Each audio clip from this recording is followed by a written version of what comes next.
Hey everybody, Run This Street 42 here, bringing you another Warframe gameplay. And today you're going to be looking at the new Warframe, the one you've all been waiting for, Ivara, the Archer Warframe. This Warframe is by far the most interesting Warframe I've ever played so far. Here now you see a few mods I stacked on her. These are just fillers, they're not the best. I'm waiting for other opinions for the users who play Ivara to get their input on the mods they use. But those are just basic mods I'm using. Ivara is a very interesting Warframe. I compared her to Loki in a few ways, and Ivara may not be as good as Loki, but Ivara is certainly more fun than Loki. Loki, I've been playing him for way too long, so my opinion may be biased. But as good as he is, it sometimes gets boring when you just run past everything. Ivara brings in more of a James Bond ninja style to the game, with her Quiver Arrow abilities as well as her Prowl, Artemis Bow, and especially the Navigator. Let me go through these real quick. As you see right now, I probably use Prowl. That was the first move I used, which I sneak by enemies, and while I'm by them, I'm pickpocketing them. So this could drop either credits, ammo, mods, or resources. And the second ability I use, which is one of her first, which is using the Quiver Arrow, which is her first ability, is Cloak Arrow. Gosh, she has so many abilities; it's kind of hard to remember, fellas.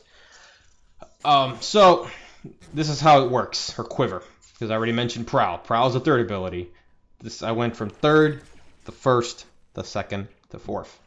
Yeah, messed up. But let me explain. The Quiver Arrow has 4 types of arrows.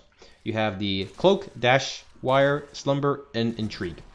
Cloak is the one I'll be using the most. You shoot it wherever you're going to shoot it. A little bubble pops. Anyone who goes inside, which is friendly, becomes invisible. It's great. Last, you use power efficiency and power duration on it. You'll be good. Mostly power duration. Next one is Dashwire Arrow, where you create ziplines from this thing. That's what makes it very, very, very, very interesting and a lot of fun to use. Especially right now in the video you're seeing, that is a spy mission, and you obtain her via spy missions. But I use it to get to the console quicker instead of trying to parkour everywhere. I just put the dash wire and I walk on my zipline pretty much. The next ability for the Quiver Arrow is the Slumber Arrow, which you shoot someone with it. Simply enough, they go to sleep. And lastly, the Intrigue Arrow, you pretty much put it wherever you're going to put it, and enemies are attracted to it, which gives you time to sneak past them or to stealth kill them. Okay, now the next thing I want to talk about is a very interesting ability she has that is called the Navigator. You've probably seen me, or you're seeing me now, controlling an arrow, pretty much. I've tried using it with other weapons. I have failed to see it work, but when I used any type of bow weapon, it worked. I'm going to try to see if it works on the crossbow, because we do have a crossbow in the game. See if that works on it, and see if it works on secondaries, to be honest. But I only tested it with the bow. I believe it's called a Ractec. Well, it's a Syndicate bow for the Red Veil, I believe, because it's red. Yeah, but what's really cool about it is that you could control it, and you could actually do collateral damage with it, which I found it a lot of fun. I found it to be the most amusing ability she has.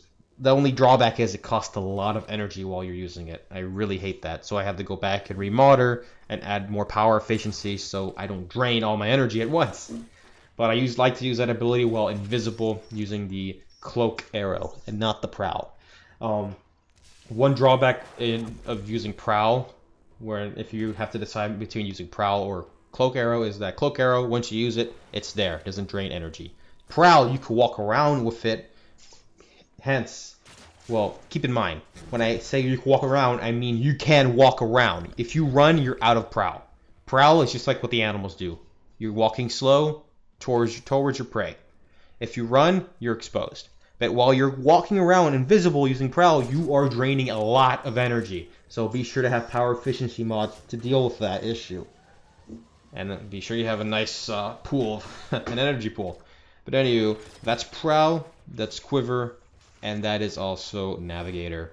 The last ability, which you'll see at the end of the video, which I decided to put it at the end, if not before. Actually, no, it was before the end. I did a little bit of James Bond when I tried to get into the console to obtain the item. so they won't, you know, destroy it. But it is called the Artemis Bow, which is supposedly her signature move. You pretty much get another bow. Yeah, and I'm using a bow right now. The only thing that makes this bow amazing than the bows you have right now is that instead of shooting one arrow, or maybe two if you have multi-shot, who the heck knows, you might get lucky, you could shoot a ton of arrows at once.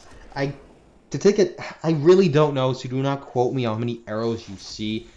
It can be boosted probably if you use a power strength mod. I don't know. I do not use her fourth ability. Being honest with you guys right now, I don't use it. I just used my skill in the game to just get through everything using the weapons I have. I don't use Warframe abilities that much because I don't rely on them. I try my best not to rely on them unless I'm Loki, because then I do rely on invincibility a lot.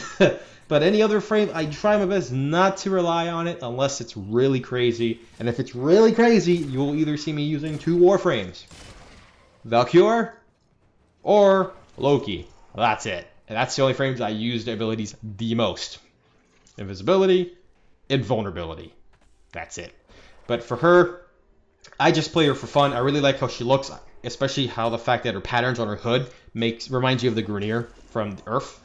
So I kind of play around with the color customization. Right now she's on default color, but I have a green version and I have a green version to match the ones in Earth, and I have a black and white version to max out those bombers. But anywho, Artemis Bow, you can shoot multiple arrows at once, does massive damage, and when you shoot it while using Navigator, you're only controlling one, unfortunately. But that's all the time I have right now. I would love to hear your feedback if you have the frame, and by all means, share what mods you use. This is a frame a lot of people really waited for, and it's actually pretty good. But that's it for now. The next video you will see from me will be about the new skin for Rhino, for all you Rhino lovers, because I know we have a lot of Rhino lovers here, especially when I made my top 5. But that'll be for next video, and then after that I'll delve into the second dream. I have not really done many quests in Warframe. I'm slowly getting into it. I kind of spoiled myself by looking at the cutscenes that start the second dream. I honestly don't like one part of it, which is the voice of a certain character, which we all know and love. And if you know who I'm talking about, by all means, tell me if you agree, if you like how he sounds now, or you prefer how he used to sound like. But yeah, cheers. I'll see you guys in the next episode. Stay frosty.